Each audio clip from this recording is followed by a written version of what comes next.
reading from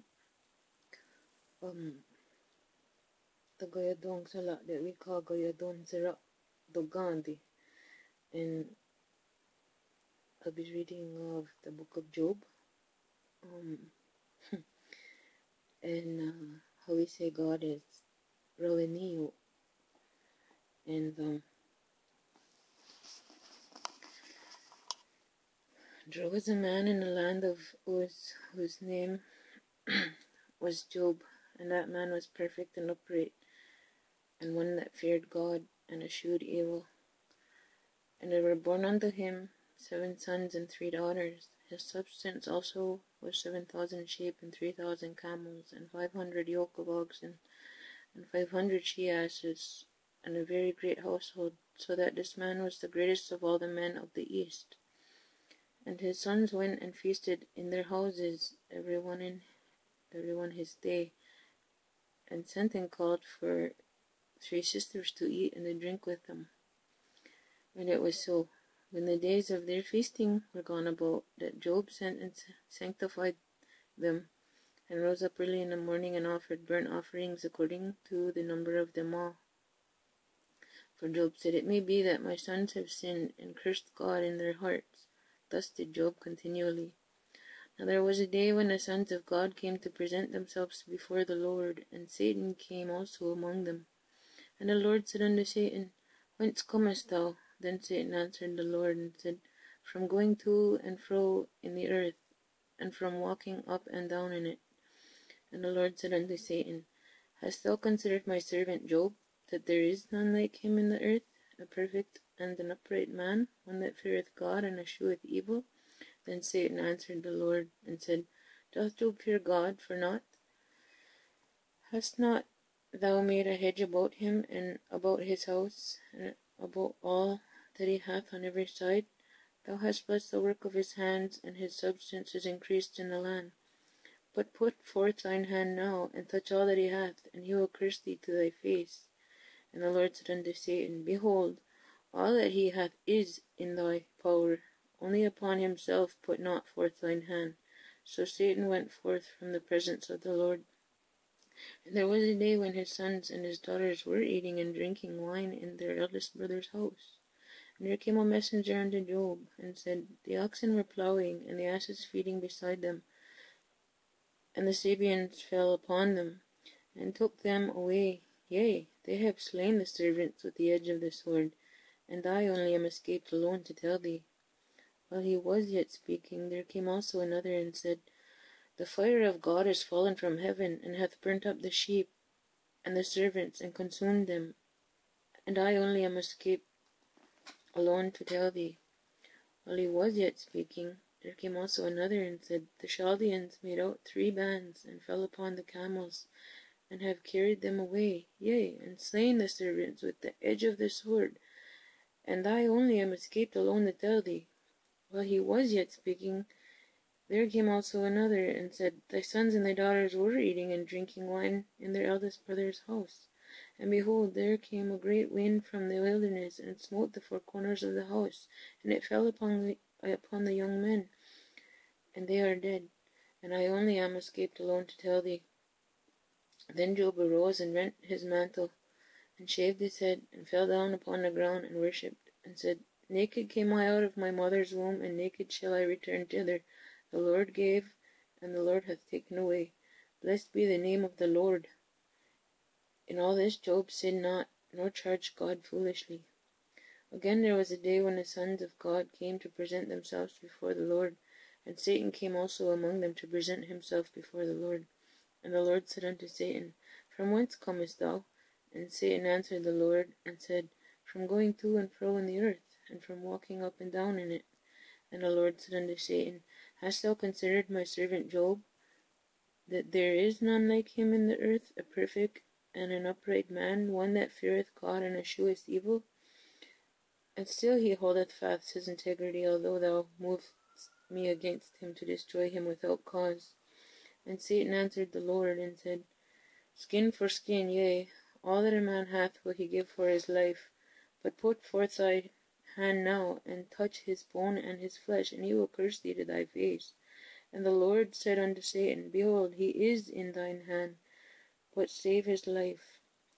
So went Satan forth from the presence of the Lord, and smote Job with sore boils from the sole of his foot unto his crown. And he took him to a potsherd to scrape himself withal, and he sat down among the ashes. Then said his wife unto him, Dost thou still retain thine integrity? Curse God and die.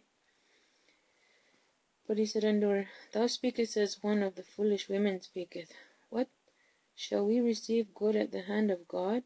And shall we not receive evil? In all this did not Job sin with his lips. Now when Job's 3 friends heard of all this evil that was come upon him, they came every one from his own place. Eliphaz the Temanite, and Bildad the Shuhite, and Zophar the Naamathite, for they had made an appointment together to come to mourn with him and to comfort him. And when they lifted up their eyes afar off, and knew him not, they lifted up their voice and wept, and they rent every one his mantle, and sprinkled dust upon their heads toward heaven.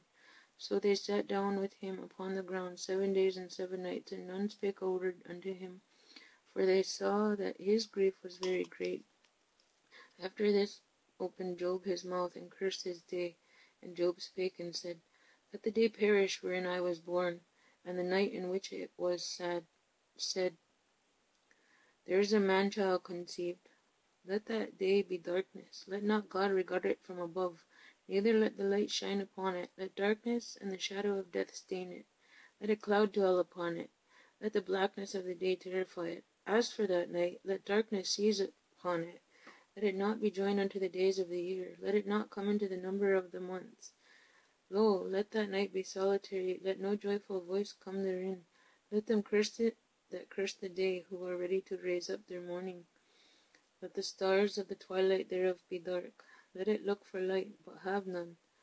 Neither let it see the dawning of the day, because it shut not up the doors of my mother's womb, nor hid sorrow from mine eyes. Why died I not from the womb?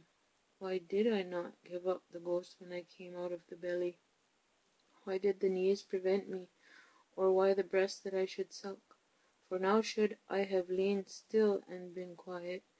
I should have slept, then had I been at rest, with kings and counselors of the earth, which built desolate places for themselves, or with princes that had gold, who filled their houses with silver.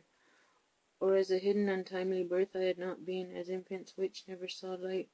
There the wicked cease from troubling, and there the weary be at rest. There the prisoners rest together, they hear not the voice of the oppressor. The small and great are there, and the servant is free from his master. Wherefore is light given to him that is in misery, and life unto the bitter in soul, which long for death, but it cometh not, and dig for it more than for hid treasures, which rejoice exceedingly, and are glad when they can find the grave. Why is light given to a man whose way is hid, and whom God hath hedged in? For my sighing cometh before I eat, and my roarings are poured out like the waters. For the thing which I greatly feared is come upon me, and that which I was afraid of is come unto me. I was not in safety, neither had I rest, neither was I quiet, yet trouble came. Then Eliphaz the Temanite answered and said, If we essay to commune with thee, wilt thou be grieved? But who can withhold himself from speaking? Behold, thou hast instructed many, and thou hast strengthened the weak hands. Thy words have upholden him that was falling, and thou hast strengthened the feeble knees. But now it is come upon thee, and thou faintest, it toucheth thee, and thou art troubled. Is not this thy fear, thy confidence, thy hope, and the uprightness of thy ways? Remember, I pray thee, who ever perished being innocent, or where were the righteous cut off? Even as I have seen, they that plough iniquity and sow wickedness reap the same. By the blast of God they perish, and by the breath of his nostrils are they consumed. The roaring of the lion and the voice of the fierce lion, and the teeth of the young lions are broken. The old lion perisheth for lack of prey, and the stout lion's whelps are scattered abroad. Now a thing was secretly brought to me, and mine ear received a little thereof. In thoughts from the visions of the night, when deep sleep falleth on men, fear came upon me, and trembling, which made all my bones to shake. Then a spirit passed before my face, the hair of my flesh stood up. It stood still, but I could not discern the form thereof. An image was before mine eyes. There was silence, and I heard a voice saying, Shall mortal man be more just than God? Shall a man be more pure than his Maker? Behold, he put no trust in his servants, and his angels he charged with folly. How much less in them that dwell in houses of clay, whose foundation is in the dust, which are crushed before the moth. They are destroyed from morning to evening, they perish forever, without any regarding it. Doth not their excellency which is in them go away? They die, even without wisdom.